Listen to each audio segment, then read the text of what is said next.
This is first class for the book of Matthew, the spring semester of 2022. Matthew, Mark, Luke, and John are what they call, a lot of people refer to as the four Gospels. And that's fine if you want to do that.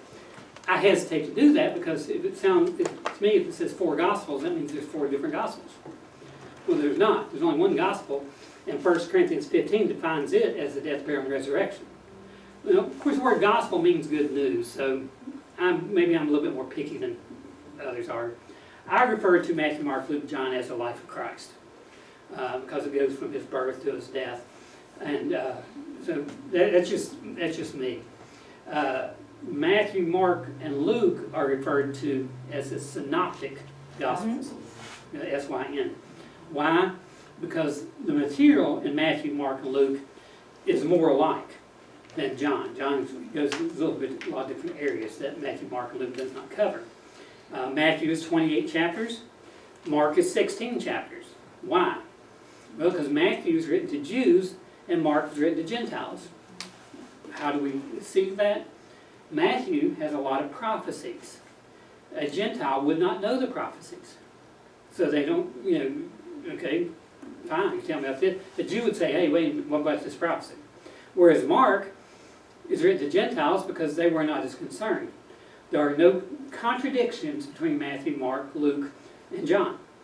There are simply different perspectives from different people. If I were to ask one of you to go to the front of the building and describe the building, write down everything you see, you would come back and say there are 4 windows, there's 1 door, and there's a sign that says New Hope Bible College. And I send another to the far side over there, and you would say, I think there's 10 doors, there are 5 lights, and there's a sign that says N.A. Thompson Abundant Life Center. And then I send another to the other side, and they say, well, there's an air conditioning sticking out of the wall, and there's 1 door over there, and that's it. Now, does that mean that you all, one of you or 2 of you is wrong, and one's right? No, you're all right. You have just seen different perspectives. And that's why, the life of Christ is obviously more important than any other theme in the Bible. So God gave us 4 different perspectives to get a full picture. Sometimes you'll see Peter will talk about a blind man. And another one, passage say that there were 2 blind men. At the tomb, at the resurrection, disciples went, and one account says that they saw an angel at the tomb. Another account says they saw 2 men at the tomb. Another account says they saw 2 angels. And another account says they saw 1 young man. Is that a contradiction? No.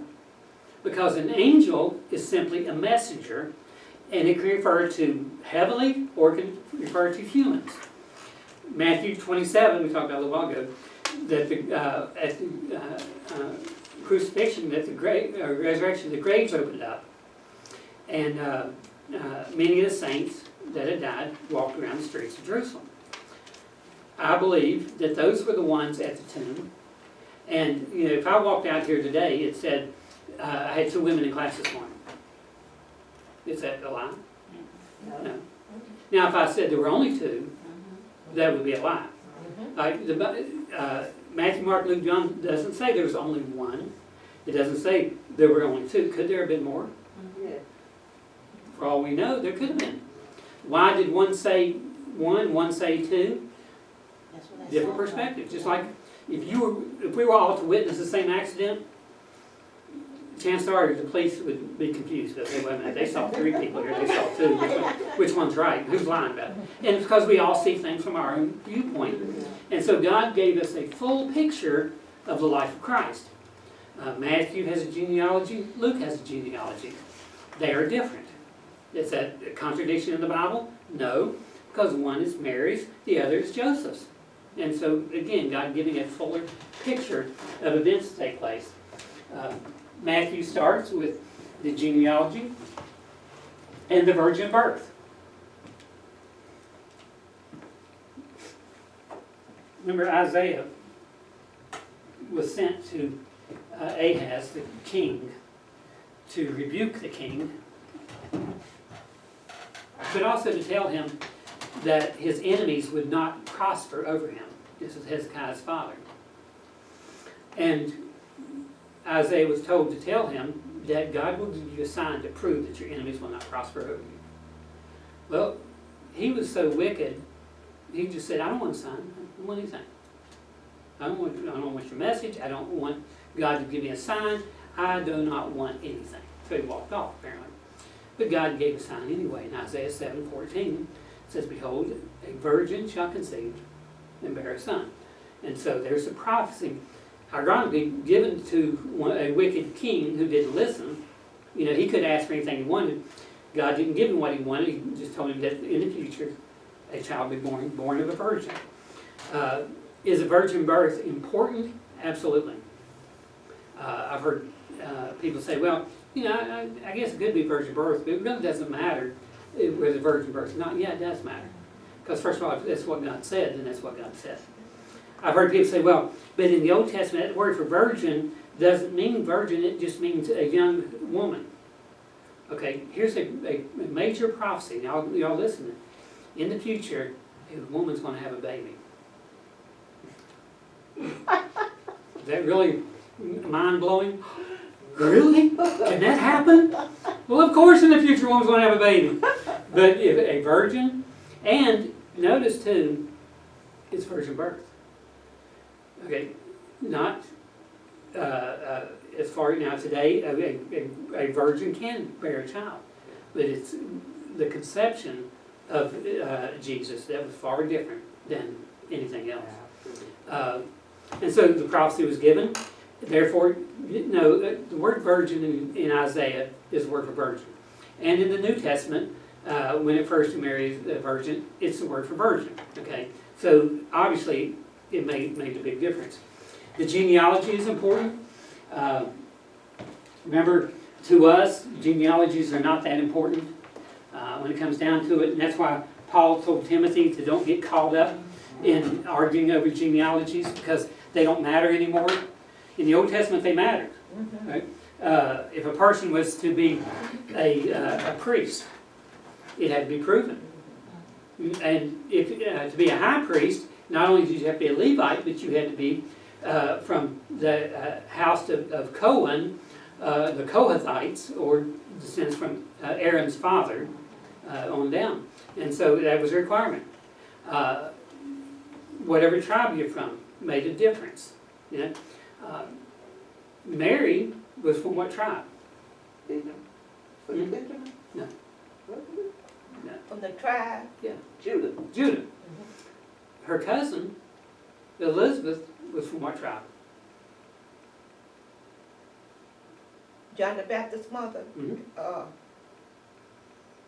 it Levi. Remember, her husband was a priest. Yeah. Now, Okay. can a person have a cousin that's from a different tribe? Yeah. Yeah.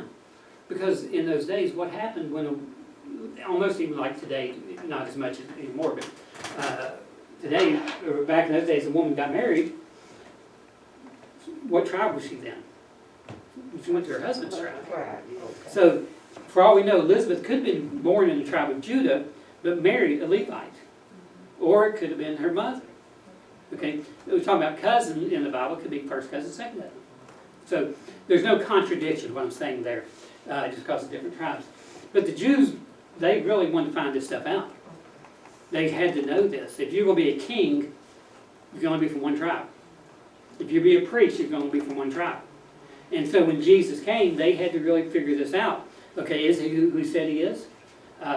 What about his genealogy? Is he virgin birth? What about his father? Well, we know Jeremiah 22. We've talked about this in other classes, and I think all of you have been in those other classes. So this will, you'll remember this. There was, in the last days of Judah, before they fell to the Babylonian captivity, when Josiah died, the 16th kingdom of Judah, the 18th king was a nephew of Josiah, the son of Jehoiakim, a man by the name of Jehoiakim. He was 18 years old. So he's a descendant of Josiah. Yeah, he's a son of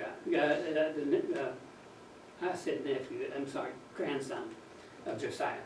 Jehoiakim. Yeah, Jehoiakim is a grandson. I think I said nephew, but he would be grandson. Only ruled 3 months. What kind of trouble can you get to in 3 months? Apparently a lot. Because God cursed him for his wickedness. This is a name that means God establishes. You know, the J-E-H in front of a name, J-E-H-O, Jehovah. So God established. Strong name, a great name. You know? But God doesn't refer to him. Of course, the names were changed in the Bible. You know, kings had different names. Why? Because once a king was captured, they usually changed his name. The nation that captured him would change his name. And so Jehoiakim changed to Jeconiah.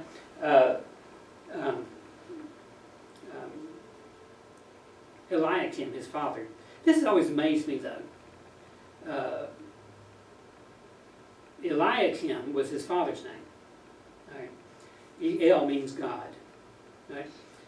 When the Babylonians came in, they changed Eliakim's name to Jehoiakim. They changed it from a generic name, God, to Jehovah. And I think that's kind of strange, isn't it, that the Babylonians would call him by Jehovah, not by... You think it'd be the other way around. His name was Jehovah, named after Jehovah, and they named him after just plain God. For whatever reason, they changed his, probably for political gain, you know, to appease the Jews. You know, well, we're friendly. You can worship Jehovah all you want to, kind of thing. But nevertheless, he came on the scene. Jeremiah 22, though, says, "As I live, says the Lord, though Coniah." So, not Jeconiah, but Coniah. Why? Instead of God establishes, to self-established. Now you've established yourself. The son of Jehoiakim, king of Judah, were the signet upon my right hand, who has the royal emblem there.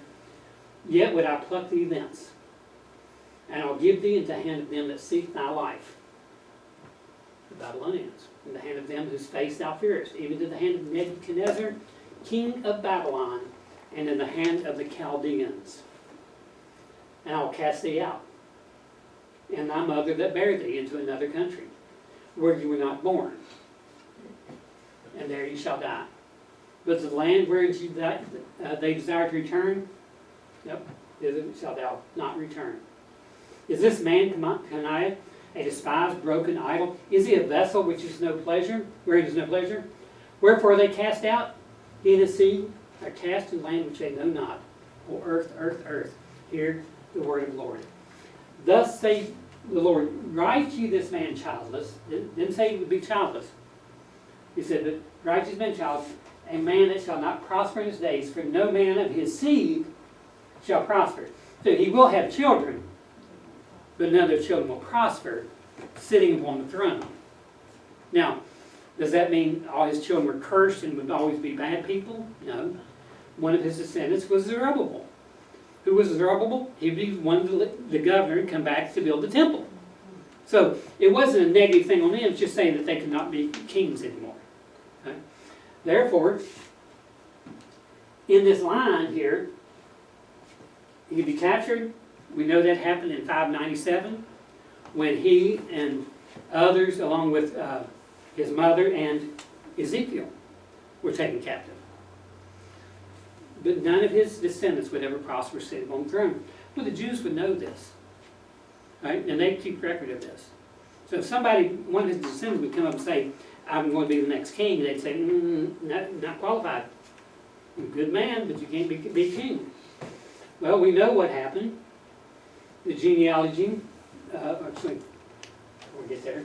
Well, I guess I can leave it. The genealogy of Matthew goes down, and I'm going to put it up here, you can read it sometime if you want. Goes down to Joseph. But it says Joseph, who was the supposed father of Jesus, but not the father of Jesus. He was the husband of Mary. But Jesus was not born from Joseph. If he were, then virgin birth and everything would be messed up. Right? So if you're born from Joseph, it could be a virgin birth, and he could be king. Right? Because that line was cursed. Right? But the command is that in order to be king, you had to be a descendant of David. Right? Well, the line is all cursed, and Solomon's line on down is cursed all the way, so no descendant of Solomon could ever be king. Where does that leave Jesus? Well, now Solomon, I thought he was from Benjamin's tribe. Saul was from Benjamin. I mean Saul, yeah. Yes, Solomon is what it means. It's, you have to be a descendant of Solomon. Okay. Right? So, do you have to be a descendant of Solomon though to be king? The Bible says a descendant of who? David.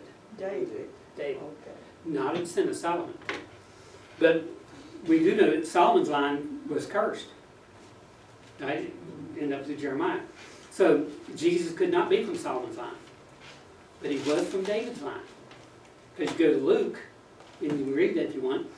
Luke, David did not have only one child. He had another child that has, I think, a really cool name because of circumstances in his life. The other child's name was, you may know.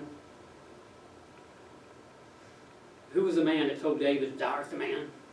Nathan. Nathan. Nathan, yeah. David had a son after that who he named Nathan. Yeah, he did. Which that's pretty, I think it's cool.